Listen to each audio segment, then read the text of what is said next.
Hi friends, ಎಲ್ಲರಿಗೂ ನಮಸ್ಕಾರ. Welcome back to my YouTube channel. ಏನಪ್ಪ ಇವತ್ತಿನ ಸ್ಪೆಷಲ್ ಅಂದರೆ, ನಮ್ಮ ಉತ್ತರ ಕರ್ನಾಟಕ ಕಡೆ ಸಾಮಾನ್ಯವಾಗಿ ಎಲ್ಲರ ಮನೆಯಲ್ಲೂ ಮಾಡುವಂತಹ ಕಡ್ಲಿ ಪಲ್ಯನ ಹೇಗೆ ಮಾಡುವಂತ ನಾನು ತೋರಿಸ್ತಿದ್ದೀನಿ.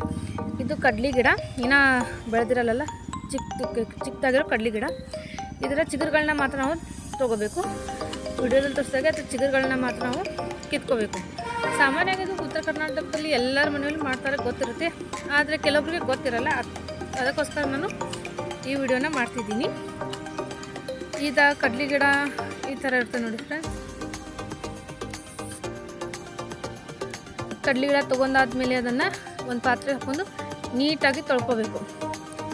ಅದು ಸ್ವಲ್ಪ ಹುಳಿ ಆಗಿರುತ್ತಲ್ಲ, ಸೊ ಅದರಿಂದ ನೀಟಾಗಿ ತೊಳ್ಕೊಬೇಕು. ಅದಕ್ಕೆ ಬೇಕಾಗಿರೋದೇನೆಂದರೆ ಒಂದು ಶೇಂಗಾ ಪುಡಿ, ಹುರಿದ್ರೆ ಭೀ ನಡೀತಿ, ಹಂಗೆ ಹಾಕಿದ್ರೆ ಭೀ ನಡಿತೈತಿ. ಸ್ವಲ್ಪ ಮೆಣಸಿಕಾಯಿ, ಈರುಳ್ಳಿ, ಸ್ವಲ್ಪ ಜಜ್ಕೊಂಡಿರೋ ಬೆಳ್ಳುಳ್ಳಿ, ಒಂದು ಬಾಣಲಿಗೆ ಸ್ವಲ್ಪ ಎಣ್ಣೆ ಹಾಕಿ ಅದು ಕಾದ್ಮೇಲೆ ಎಣ್ಣೆ ಒಂದು ಸ್ವಲ್ಪ ಹಾಕ್ಕೊಂಡು ಸಾಕು. ಅದು ಕಾದಾದ್ಮೇಲೆ ಒಂದು ಸ್ವಲ್ಪ ಈರುಳ್ಳಿ ಹಾಕಿ ಚೆನ್ನಾಗಿ ಅದನ್ನು ಫ್ರೈ ಮಾಡ್ಕೋಬೇಕು. ಸ್ವಲ್ಪ ಅದನ್ನು ಗೋಲ್ಡನ್ ಕಲರ್ ಬ್ರೌನ್ ಆಗೋ ಅವಶ್ಯಕತೆ ಏನಿಲ್ಲ. ಸ್ವಲ್ಪ ಅದರಲ್ಲಿ ನೀರಿನ ಅಂಶ ಎಲ್ಲ ಹೋದರೆ ಸಾಕು. ಆ ಥರ ಚೆನ್ನಾಗಿ ಫ್ರೈ ಮಾಡ್ಕೋಬೇಕು.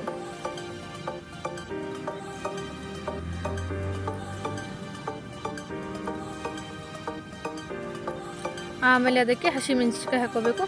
ಮಧ್ಯದಲ್ಲಿ ಕಟ್ ಮಾಡ್ಕೊಂಡು ಹಸಿಮೆಣಸಿನ್ಕಾಯಿ ಹಾಕಿದರೆ ಸ್ವಲ್ಪ ಚೆನ್ನಾಗಿರುತ್ತೆ. ಆ ಥರನೇ ಮೆಣಸಿನ್ಕಾಯಿ ಹಾಕ್ಕೊಂಡು ಕೂಡ ಸ್ವಲ್ಪ ಕೈ ಆಡಿಸ್ಕೋಬೇಕು.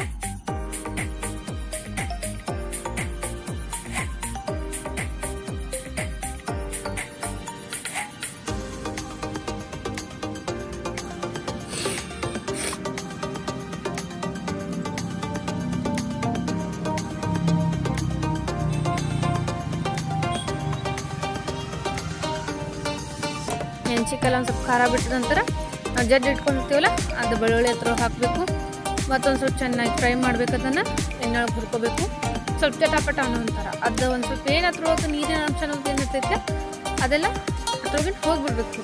ಆ ಥರ ಒಂದು ಸ್ವಲ್ಪ ಎಣ್ಣೆೊಳಗೆ ನಾವು ಫ್ರೈ ಮಾಡ್ಕೋಬೇಕು. ಮೀಡಿಯಮ್ ಫ್ಲೇಮ್ದಾಗ, ಯಾವುದು ಹೈ ಫ್ಲೇಮ್ದಾಗ ಇಟ್ಕೊಳ್ಳೋ ಅವಶ್ಯಕತೆ ಇಲ್ಲ, ಪೂರ್ತಿ ಲೋನು ಇಟ್ಕೊಳ್ಳೋಂಥ ಅವಶ್ಯಕತೆ ಇಲ್ಲ. ಮೀಡಿಯಮ್ ಫ್ಲೇಮ್ದಾಗ ಇಟ್ಕೊಂಡು ಎಲ್ಲನೂ ಫ್ರೈ ಮಾಡ್ಕೋಬೇಕು.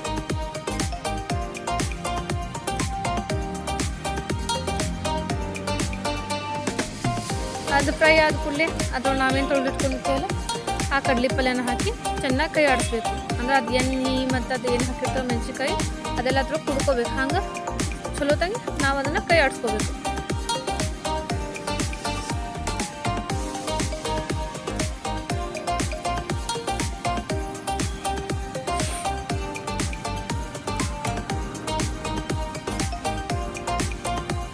ಅದ್ರೊಳಗೆ ನಾವು ಶೇಂಗಾ ಎಣ್ಣೆ ಪುಡಿ ಮಾಡಿ ಇಟ್ಕೊತೀವಲ್ಲ, ಆ ಪುಡಿ ಶೇಂಗಾ ಪುಡಿ ಹಾಕೋದ್ರಿಂದ ಟೇಸ್ಟ್ ಚಲೋ ಬರ್ತೈತೆ ನೋಡಿ. ಶೇಂಗಾ ಪುಡಿ ಹಾಕೋಬೇಕು, ರುಚಿಗೆ ತಕ್ಕಷ್ಟು ಉಪ್ಪು ಹಾಕ್ಕೋಬೇಕು.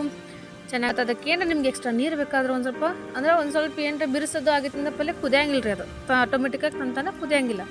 ಒಂದು ಸ್ವಲ್ಪ ನೀರು ಹಾಕಿ ಮ್ಯಾಲೆ ಮುಚ್ಚಿಟ್ಟು ಹಿಂಗೆ ಅದು ನೀರೆಲ್ಲ ಅದನ್ನು ಹೋದ ನಂತರ ಅದನ್ನು ಆಫ್ ಮಾಡಿದ್ರೆ ನೋಡಿರಿ, ಕಡ್ಲಿ ಪಲ್ಯ ಸಂಪೂರ್ಣವಾಗಿ ರೆಡಿಯಾಗಿದೆ.